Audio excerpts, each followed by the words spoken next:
Howdy, y'all. Welcome back. Glad you're here. Hopefully everything is going well. And as I'm sure you all know, it's fall, my dudes. It's fall. Oh my goodness. I love fall. It's always been such a nostalgic part of the year for me. Just seeing how all the colors change, having the weather get cooler, especially because I live in the desert and it's super hot. All that kind of stuff. We got the holidays coming up. We got Halloween, dude. And like, oh man, I love it so much. And one of the things that I love to do the most during this time of year is watch Over the Garden Wall with friends and family. As I'm sure those of you who know about Over the Garden Wall know that it is one of the most fantastic short series that has ever been made, of course, in my humble opinion. And then for those who don't, I won't say too much other than I would just highly recommend it. It is a beautiful show that's written in such a different way than most other shows, and like I don't even know how to describe it without going on and on and on and on. But it's just such a beautiful show,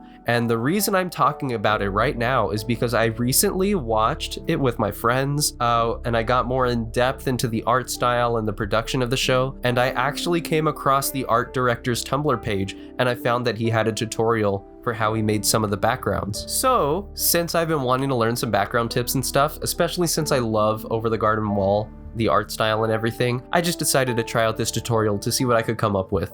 It's kind of a bit of a study, you know? A real fun study at that. So if you want to follow along, I encourage you to check out Nick Cross's Tumblr site. And yeah, there's some real good stuff there. So let's get started. I'm going to go and give this a shot. Also, by the way, I'm still getting over a cold, so if I sound a little stuffy, that's why.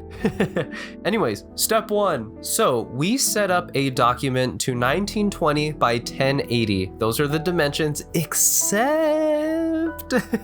I was on my iPad, so I used my iPad's dimensions, unfortunately, but you know, 1920 by 1080 or anything a little bigger is probably perfectly fine. That's just standard HD. So Nick mentions that he is going to use the pencil layout as an extra detail layer that's set to multiply, as it'll help push the blacks in the piece. Meaning you can sketch this out with like a pencil brush, or if you want to do this all on paper, you could sketch this. And then, you know, you're basically just going to use that layout, your sketch layout, and it's kind of going to give it some depth. And of course, like he said, it's going to push out the blacks. So since I didn't have a layout already cooked up, and if a lot of you also do not have a layout, which I'm sure most of you don't, we're going to get the additional step that I'm going to give you in finding a reference. Don't try too hard for this. I didn't try too hard for this. I was just looking around for like a house reference, and honestly, I didn't know what to look for. So what I actually ended up doing to find a house that kind of fits this theme is I actually looked at a Minecraft house.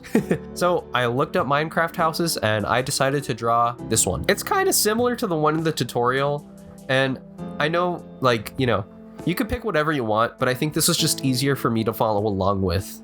Maybe in the future I'll try like a more complicated house or something, but for now, we're doing this. So I worked on the layout, and I kind of kept the details and stuff similar to like the details that were shown in the example. I also tried really hard to make sure that the house didn't look too blocky, since of course I'm referencing Minecraft, but unfortunately, that was a little difficult for me to do.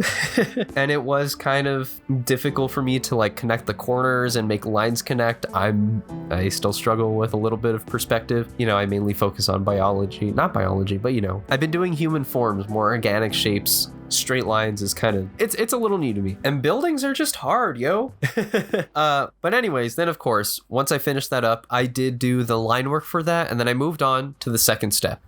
Step 2, we start adding the real deep black shadows into the piece. And this step was kind of interesting to me because I'm not used to using pure black shadow for most areas, or like at all. I've always been taught to make the shadows an entirely different way, but of course I think that's what makes the show stand out and gives contrast to the background. And of course he explains that they used these heavy black parts to save time and paint less, pretty much, because for animation that is super helpful. So we're gonna go in here and add some black areas around the house, near the tree line, stuff like that. And now, step 3, the rough colors. Honestly, I was kind of scared, but also very excited for this portion. I wouldn't really say I'm much of a painter when it comes to digital art. Like, I'm sure those who have seen my work before kind of know, because I usually do 2D stuff with flat colors, and color mixing and blending and painting, it's not really my forte. However, I do see it as exciting because I need the practice and I'm willing to learn. So in this stage, we're setting the rough colors. It doesn't have to look too pretty, and as Nick Cross explains, we're just going for harmony, color harmony, that is. And we're very gratuitously provided with a helpful little cheat sheet of where our colors come from. So it's a very muted palette. It's gonna stick more towards the warmer colors with many neutral tones, but that's what's gonna create harmony between the color temperatures. Mostly meaning that like most of the colors are gonna be muted and there's a large range of warm tones and values. We will be using some cool tones, but we'll get to that a little later. And for me, I feel like I always have a hard time creating harmony with colors, just in general. When I'm creating and coloring a character and like trying to do backgrounds, I always go way too saturated or vibrant, which is why I always go for like the glazing technique. Because if I start with color, I usually tend to make things way too muddy. But like I said, I'm challenging myself, and although I should have challenged myself a bit more by picking the colors myself, they were starting to get way too intense. So I did, and you can't see me doing it on my iPad, but I was color picking from my reference. His reference, actually. Step 4. All right, now we're gonna add the shadows. And the shadows are created in a very interesting way, and it truly shows how it's okay to break certain rules in certain aspects. Because I'm sure all of us at one point during our digital art career have read or seen like a TikTok reel or something, right? That just says that you shouldn't use black as shadow. Shadows should always be a more muted or less saturated version of the color that you're overlaying on top of it, if that makes sense. I've also seen a lot of people use like, you know, purple, and then they set that to like an overlay or multiply layer and then use that, but it's like, you know, shouldn't use purple for everything. But anyways, since the colors in this piece are already super limited and muted, it just kind of makes sense that we use black. Nick also explains that to make the shadows, you go in with a black hard round brush set between 40 to 50% opacity, and then you'll start blocking in the shadows. And so I began blocking in the shadows, but it felt weird using a hard round brush. I don't know, you know what I mean? It just felt like really tough, I guess, because I wanted like these organic shapes. And he does explain that he wants you to create, like when it comes to the cast shadows, to create natural and organic shapes. And it was really tough to do that with a round brush. But again, just trying to challenge myself. So I stuck to the hard round brush. And I think what really helped was changing the size of the brush to really get some like organic, natural stuff going on. And then I also really wanted to focus on the shadows of the trees and how they would cast onto the house, as they would contribute to most of the shadow areas in the piece. And as I kept going, I got to a point where I felt like the rough shapes were there. So once you're done setting in the shadows and giving everything more contrast, accentuating the light areas, we will now go to step 5. In step 5, we start painting the details and textures. Now, I'll admit, much like the other steps, I did have a bit of a hard time. However, I just read the notes, which were selecting a textured brush that is set between 60 and 70% opacity. We start concentrating on light sources and giving some details to the plants, the clumps of grass, trees, and leaves. I also noticed that there was like some textures on the wall and like the roof. The shadow also got broken up a bit more. And actually, another thing I just noticed while recording this video is that he added details to the windows. And oh my god, I actually didn't add those, and now I feel like my windows are boring and naked. Oh my goodness. Oh well. And also in this step on this page, what I found a little fascinating was Nick mentions the technique that I typically do when I'm creating backgrounds, which is the grisaille technique. I don't know if I'm saying that right, but it's basically glazing, what I said earlier, which of course is adding thin layers of paint over and over, building up on the colors on a monochromatic piece, which we'll be doing more of. But for now, we're just going to be adding the details, just giving things texture. Now we will move on to step 6. Step 6. So step 6 is also kind of tricky because this is one of those steps where if you do it too much, it really does hurt the piece, in my opinion, and you really have to know when to stop. And this is like it's going to be our first glazing layer. And so what we're going to do here is use a soft brush set to 20 or 30% opacity, and the layer mode should be set to overlay. We are going to use this layer to emphasize parts of the piece that are meant to be lit up. However, before deciding where to start painting, make sure that these are like very valid focal points that will draw the viewer's eye. The tutorial also explains how you can get this really nice hazy effect if you overlap this into the shadow areas a bit, and it could be kind of an interesting aspect to your piece. And again, be sure to use this like sparingly. Don't overdo it. As we mentioned before, don't paint in so much that we start getting like vibrant colors or it gets way too just bright, you know what I mean?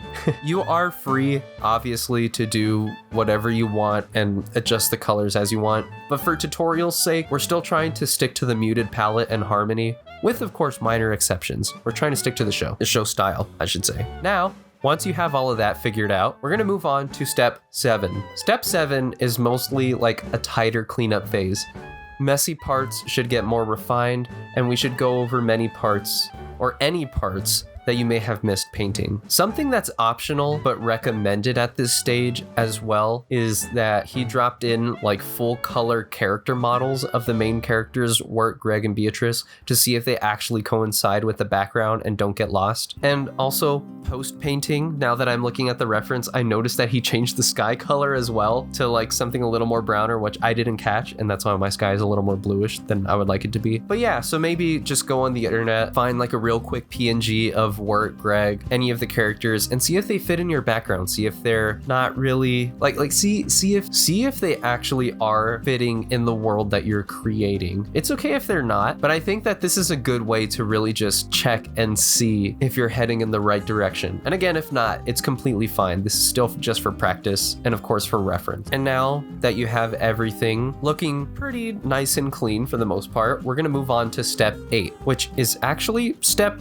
9 because it was labeled incorrectly, but of course not a problem. So step 9, a little more glazing is added on, and now comes a part that I once again had trouble with, which is the fog layer. And you know what, genuinely I did actually struggle with this one, but for the fog layer you use a soft brush set between 10 and 20%, and you will paint like with a faint gray over the piece, and then you're going to erase parts that you want in the foreground with a low opacity eraser as well. And trust, I know that this is tricky for some of you because it just was not clicking for me. And I honestly really didn't put too much in the foreground. All I really had was the house, so I didn't feel like I could push or get like that much of a 3D effect with the fog, but it is what it is. I tried. But I did try a little bit with like the small bushes, the rock in the foreground, and yeah, I couldn't really get it looking like fog. I don't know, maybe that's something I would need to practice on more a little bit too. And also, as mentioned in before, I do believe that he adds in another overlay layer to make the lighter areas glow just a bit more with a warm color. And another shadow layer, ooh, I whistled, my bad, is made once again to really emphasize parts that need more shadow. And finally, we make it to step 10, adding the final important details. So using an opaque textured brush, color in small highlights without using the color white. And TBH, I don't think I put too many highlights.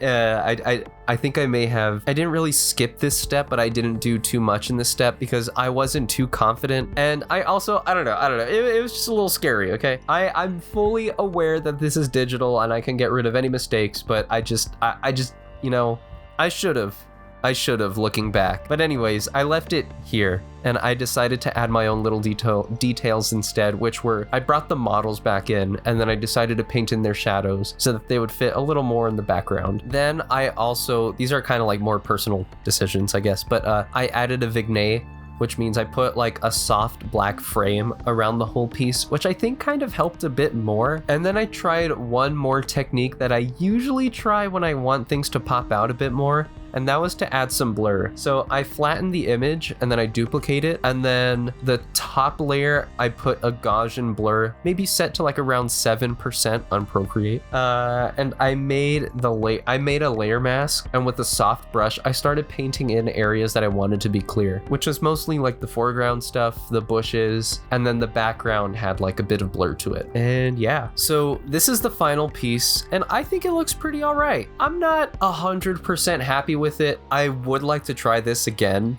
because I feel like I can do better and I see what I messed up on. But you know what? I think I did pretty good, honestly. Now, of course, like I said, there's a lot that I wish that I could change and that I would change. I do wish I drew a more complicated house, and maybe I could have painted the house a bit better. The details for the background and objects and plants, of course, also could have been better. And I could have experimented way more. I think I just saw the first textured brush that I found and just kind of decided to go with that without trying any other brush. And I should have explored. And of course, there's way more that I could keep rambling on about, but I won't, because you know what? At the end of the day, I did it.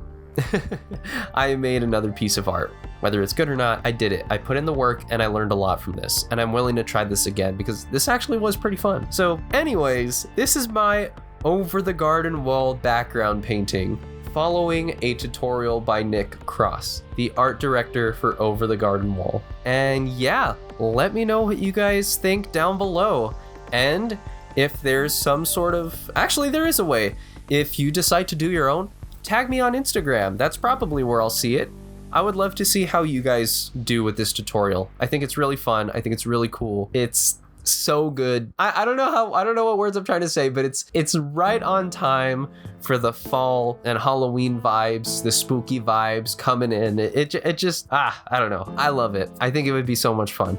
But yeah, let me know, tag me. I want to see what you come up with. So like, subscribe, do all of that YouTube stuff, and of course, I'll see you in the next one, guys. Later, homies.